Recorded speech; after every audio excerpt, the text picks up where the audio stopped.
I am F کے reform agenda کے حوالے سے اس سیریز آف ویڈیوز کے اوپر ایک بنیادی نوعیت کا یہ سوال پوچھا گیا کہ پاکستان جیسے ممالک کے سامنے وہ کون سے چیلنجز ہوتے ہیں، وہ کون سے مسائل ہوتے ہیں جن کی وجہ سے پاکستان کو آئی ایم ایف سے قرضہ لینا پڑتا ہے، اور آئی ایم ایف کا وہ ریفارم ایجنڈا جس کی بنیاد نیو لبرل اکنامک آرڈر کے اوپر ہے اور واشنگٹن کنسنسس کے اوپر ہے، اس کو امپلیمنٹ کرنے کی کوشش کرنی پڑتی ہے۔ بنیادی طور پہ اس پوری سیریز سے جو تاثر قائم ہوتا ہے وہ یہ ہوا ہے کہ پاکستان جیسے ممالک کے لیے آئی ایم ایف کا جو ریفارم ایجنڈا ہے وہ زہر قاتل ہے، اور اس کے کوئی بھی پازیٹیو امپیکٹس پاکستان کی جو لوکل اکانومی ہے، جو انڈیجنس اکانومی ہے، جو اکنامک لے آؤٹ ہے، اس کے اوپر نہیں پڑے۔ آج کی ویڈیو میں ہم یہ سمجھنے کی کوشش کریں گے کہ آئی ایم ایف کے ریفارم ایجنڈا کی جو بنیاد ہے اس میں جو فاؤنڈیشن کا سٹون ہے وہ کون سا ہے، اور پاکستان کی کیا مجبوری تھی جس کی وجہ سے پاکستان کو آئی ایم ایف کا ریفارم ایجنڈا اڈاپٹ کرنا پڑا۔ آئی ایم ایف کے ریفارم ایجنڈے کی جو بنیاد ہے وہ نیو لبرل اکنامک آرڈر ہے اور واشنگٹن کنسنسس ہے،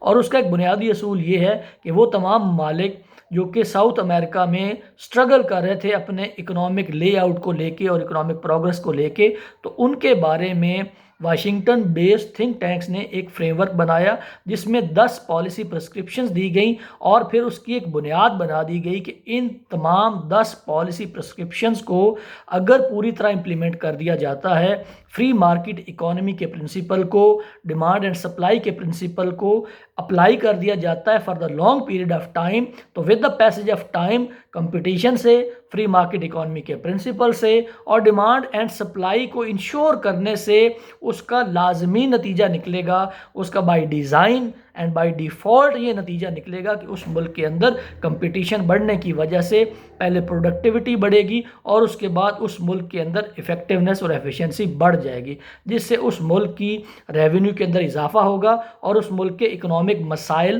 حل ہو جائیں گے۔ تو یہ وہ فاؤنڈیشن سٹون ہے جس کی وجہ سے اکنامک لے آؤٹ کو بہتر کرنے کے لیے کوئی بھی ملک آئی ایم ایف سے قرضہ لیتا ہے اور آئی ایم ایف کے ریفارم ایجنڈا کو امپلیمنٹ کر کے اپنے معاشی مسائل کو حل کرنے کی کوشش کرتا ہے۔ پاکستان کے معروضی حالات کی اگر ہم بات کریں تو پاکستان کی موجودہ حکومت کو آئی ایم ایف کے پاس جانے کے لیے جو سب سے بڑی مجبوری درپیش تھی وہ یہ تھی کہ پاکستان کا کرنٹ اکاؤنٹ ڈیفیسٹ تقریباً 20 بلین یو ایس ڈالر ہو چکا تھا، اور کرنٹ اکاؤنٹ ڈیفیسٹ کا اتنا بڑا نمبر ہو جانا سسٹینیبلٹی کے بھی خلاف ہے اور پاکستان کی معیشت کی بری ہیلتھ کو بھی انڈیکیٹ کرتا ہے۔ بنیادی طور پہ کرنٹ اکاؤنٹ کے ڈیفیسٹ کا مطلب یہ ہوتا ہے کہ پاکستان نے جتنے ڈالر ارن کیے اور جتنے ڈالر پاکستان نے پے کرنے تھے ان کے اندر 20 بلین یو ایس ڈالر کا ڈیفیسٹ تھا، اور اس ڈیفیسٹ کو پورا کرنے کے لیے پاکستان کو آئی ایم ایف کا پروگرام اڈاپٹ کرنا پڑا۔ اب یہ کرنٹ اکاؤنٹ کا ڈیفیسٹ کیوں ہوتا ہے؟ اس کی ایک بنیادی وجہ یہ ہے کہ پاکستان کے اندر ہماری معیشت کا جو سٹرکچر ہے وہ ایسا ہے کہ اس کو کہا جاتا ہے کہ بوم اینڈ بسٹ کا سائیکل چلتا ہے۔ اس کو اس طرح سمجھیں کہ پاکستان کی موجودہ حکومت کے دور میں ہماری اکنامک پروگرس مائنس میں گئی۔ اس سے پہلے اگر ہم جائیں تو 5.8 تک ہم گرو کیے، اس سے پیچھے جائیں تو زرداری کے دور میں ہم نے 2.5 کا لو بھی لگایا، اس سے پیچھے مشرف کے دور میں ہم نے 6 پوائنٹ کی جو پروگرس تھی وہ بھی دکھائی۔ تو اس سے لگتا یہ ہے کہ ہم 5.8 یا 6 کے پاس جاتے ہیں اور اس کے بعد اگلا ہمارا ٹارگٹ 2.5 ہوتا ہے، تو ایک دفعہ بوم آتا ہے ہماری اکانومی میں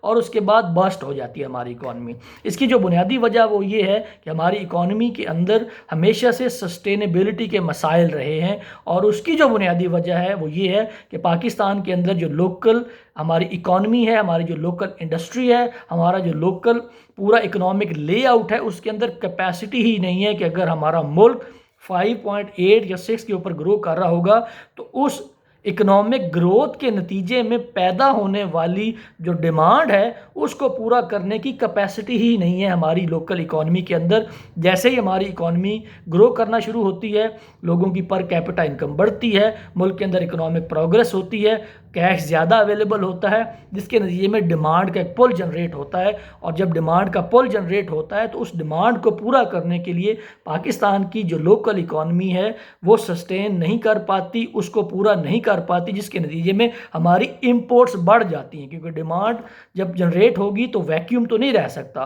اس ڈیمانڈ کو پورا کرنے کے لیے ہمیں امپورٹ کرنا شروع کر دیتے ہیں، اور جب ہم امپورٹ کرنا شروع کر دیتے ہیں ہمارا امپورٹ بل بڑھ جاتا ہے، ایکسپورٹس ہماری اس حوالے سے بڑھ نہیں رہی ہوتی، تو ایک کرنٹ اکاؤنٹ کا ڈیفیسٹ ہے جو کہ بڑھنا شروع کر دیتا ہے، اور جس کے نتیجے میں پاکستان کا جو کرنٹ اکاؤنٹ کا ٹوٹل لے آؤٹ ہے اس کے اندر ڈیفیسٹ آنا شروع ہو جاتا ہے۔ اگر آپ پاکستان کی 70 سال کی اکنامک پروگریس کی تاریخ کے اوپر نظر ڈالیں تو آپ کو لگے گا کہ ہماری اکانومی کے اندر جو پروگریس ہے یہ کو ریلیٹ کرتی ہے کرنٹ اکاؤنٹ کے ڈیفیسٹ کے ساتھ۔ جیسے جیسے ہماری اکانومی کے اندر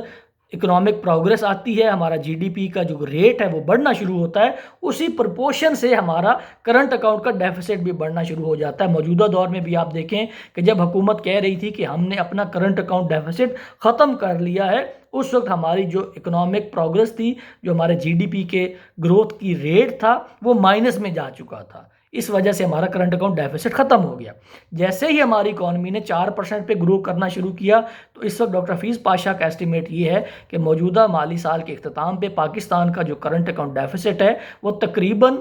18 بلین US ڈالر ہو جائے گا، جتنا تقریباً ماضی کی حکومتوں میں سے نون لیگ چھوڑ کے گئی تھی۔ تو current account deficit is directly linked with the economic progress, اور اس کی جو بنیادی وجہ یہ ہے کہ ہماری اکانومی کے اندر انڈیجنس کیپیسٹی ہی نہیں ہے کہ ہم اپنی اکانومی کے اندر پیدا ہونے والی ڈیمانڈ کو کیٹر کر سکیں۔ تو IMF کے پاس جانے کے لیے پاکستان کی جو بنیادی مجبوری تھی وہ یہ تھی کہ پاکستان جتنے ڈالر کماتا ہے اور جتنے ڈالر پاکستان نے پے کرنے ہوتے ہیں اس کے اندر ایک ڈیفیسٹ موجود تھا، اور اس ڈیفیسٹ کو برج کرنے کے لیے ہمیں IMF کا ریفارم ایجنڈا امپلیمنٹ کرنا پڑا، اور IMF کا جو اپنا ریفارم ایجنڈا ہے اس کو وہ شاک تھیراپی کہتے ہیں۔ نیو لبرل اکنامک آرڈر کے اندر شاک تھیوری دی جاتی ہے۔ شاک کا مطلب یہ ہوتا ہے کہ آپ نے اپنی اکانومی کو پہلے جھٹکے دینے ہیں اور جو مشکل ریفارمز ہیں ان کو پہلے لانا ہے۔ بنیادی طور پہ واشنگٹن کنسنسس اور بیجنگ کنسنسس میں ایک جو جوہری فرق ہے، بنیادی فرق ہے، وہ یہ ہے کہ بیجنگ کنسنسس یہ کہتا ہے کہ آپ نے اپنی اکانومی کے اندر موجود جو آسان ریفارمز ہیں ان کو پہلے کرنا ہے، جبکہ جو نیو لبرل اکنامک آرڈر ہے وہ یہ سمجھتا ہے کہ سب سے پہلے جو مشکل ریفارمز ہیں ہم نے ان کو امپلیمنٹ کرنا ہے اور تدریجاً جو آسان ریفارمز ہیں ان کی طرف جانا ہے۔ تو پاکستان جیسے ممالک کی مجبوری یہ ہوتی ہے کہ جیسے میں نے عرض کیا کہ ہماری اکانومی کے اندر بوم اور بسٹ کا سائیکل چلتا ہے، ہماری اکانومی ایک دفعہ گرو کرتی ہے اور اس گروتھ کو سسٹین نہیں کر پاتی کیونکہ ہماری جو لوکل کیپیسٹی ہے، ہماری لوکل اکانومی کے اندر جو کیپیسٹی ہے وہ نہیں ہوتی اس ڈیمانڈ کو کیٹر کرنے کے لیے، اس لیے ہمیں امپورٹ کرنا پڑتا ہے، امپورٹ بل بڑھ جاتا ہے جس سے کرنٹ اکاؤنٹ ڈیفیسٹ بڑھ جاتا ہے۔ تو اس جو سٹرکچر کا مسئلہ ہے، جو ہمارا سٹرکچرل ایڈجسٹمنٹ پالیسیز کا لاگو نہ کر پانا ہے، اس کی وجہ سے پاکستان کو IMF کے اس ریفارم ایجنڈا میں جانا پڑتا ہے۔ تو ضرورت اس بات کی ہے کہ جیسے ڈیموکریسی کا ایک چارٹر سائن کیا ہے ہماری پولیٹیکل لیڈرشپ نے اور پولیٹیکل پارٹیز نے، تو ڈیموکریسی کے ساتھ ساتھ ہمیں اپنی اکانومی کے لیے بھی ایک چارٹر ڈیفائن کرنا پڑے گا، کیونکہ جو سسٹینیبلٹی کے مسائل ہوتے ہیں کسی بھی اکانومی کے لیے ان کو لانگ رن پالیسیز ریکوائرڈ ہوتی ہیں کہ اگر حکومت چینج بھی ہو جائے گی تو ہماری اکانومی کے متعلق جو پرائورٹیز ہیں، جو ایلوکیشنز ہیں، ان کے اندر کوئی فرق نہیں آئے گا۔ اسی وجہ سے ہمارے پاکستان کے مسائل میں ایک بنیادی جو فرق ہے وہ یہ ہے کہ جب بھی کوئی حکومت کا ٹینیور ختم ہونے لگتا ہے تو وہ سپینڈنگ زیادہ کرتی ہے، کنزمپشن لیڈ گروتھ دکھاتی ہے۔ کنزمپشن جب بڑھ جاتی ہے، اکانومی کا سائز بڑھ جاتا ہے، اکنامک پروڈکٹیوٹی بڑھ جاتی ہے، اکانومی کا جو ایک سائیکل ہے اس کے اندر چونکہ کنزمپشن آپ نے زیادہ کر دی تو اس کنزمپشن کی وجہ سے آپ کو ایک بظاہر ایک گروتھ نظر آنا شروع ہو جاتی ہے جو کہ سسٹینیبل نہیں ہوتی۔ 5.8 کا جو نمبر تھا نون لیگ کے دور کا وہ سسٹینیبل نہیں تھا، کیونکہ اس کی جو کاسٹ تھی وہ 20 بلین US ڈالر کا کرنٹ اکاؤنٹ کا ڈیفیسٹ تھا۔ اب ظاہر ہے اگر اگلی حکومت نے، اس کے بعد آنے والی حکومت نے جب 5.8 پہ نون لیگ نے چھوڑا ہے، تو اگر اگلے سال ہم نے 5.8 یا 6 کو سسٹین کرنا ہے تو شاید ہمیں اپنے کرنٹ اکاؤنٹ ڈیفیسٹ کو 20 بلین سے اٹھا کے 25 بلین ڈالر کرنا پڑے گا۔ تو ظاہر ہے کسی بھی حکومت کے لیے یہ فیصلہ بہت مشکل ہوتا ہے، اور PTI کی حکومت نے اس فیصلے کو ریورس کیا اور جو کرنٹ اکاؤنٹ ڈیفیسٹ ہے اس کو کم کرنے کے لیے ظاہر ہے جو IMF کے پاس ایجنڈا ہوتا ہے، جو IMF کے پاس اس کی ریسیپی ہوتی ہے وہ یہی ہوتی ہے کہ آپ اپنی ڈیمانڈ کو کانٹریکٹ کریں۔ ظاہر ہے لوکل اکانومی کے اندر پیدا ہونے والی ڈیمانڈ کی وجہ سے تو کرنٹ اکاؤنٹ ڈیفیسٹ بنا تھا اور ہماری امپورٹس بڑی تھی، تو IMF اس کا کہتا ہے کہ اس کو ریورس انجینئرنگ کریں کہ جس کی وجہ سے آپ کا کرنٹ اکاؤنٹ ڈیفیسٹ بڑھ رہا ہے اس کو ریڈو کر دیں، بلکہ انڈو کر دیں۔